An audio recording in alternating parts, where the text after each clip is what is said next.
الحمدللہ رب العالمین والصلاة والسلام علی سید الانبیاء والمرسلین اما بعد فاعوذ باللہ السمیع العلیم من الشیطان الرجیم بسم اللہ الرحمن الرحیم السلام علیکم ورحمۃ اللہ وبرکاتہ۔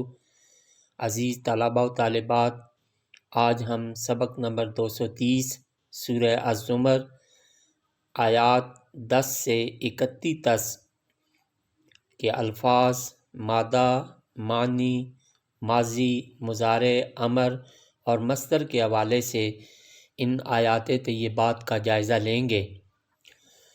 عصیت، مادہ عین صاد یا، میں نافرمانی کروں، ماضی عصا، مضارع یعصی، امر سے، مصدر عصیٌ۔ یہیج،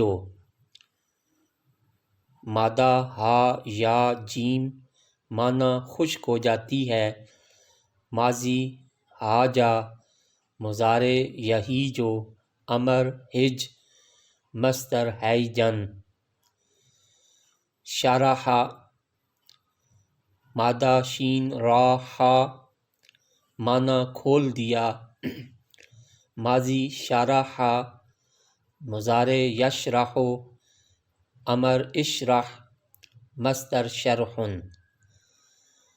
تقشعر، مادہ قاف شین عین را، معنی بال کھڑے ہو جاتے ہیں، ماضی قشعر، مضارع یقشعر، امر قشعر، مصدر اقشعرار۔ متشاکسون، مادہ شین کاف سین، معنی آپس میں ضدی، ماضی تشاکسا، مضارع یتشاکس، امر تشاکس، مصدر تشاکسن۔ تلین، مادہ لام یا نون، معنی نرم ہو جاتی ہیں، ماضی لانا، مضارع یلین، امر لن، مصدر لینن اور لینن۔ گرامر کا سبق نمبر 30، حرف جر۔ حرف جر وہ الفاظ ہوتے ہیں جو اس لفظ کا تعلق کسی نام یا ضمیر سے جوڑتے ہیں۔ جب حرف جر کسی اسم سے پہلے آتا ہے تو وہ اسم مجرور ہوتا ہے، یعنی اسم کے آخری حرف کے نیچے زیر کسرہ آ جائے گی، جیسے البیت،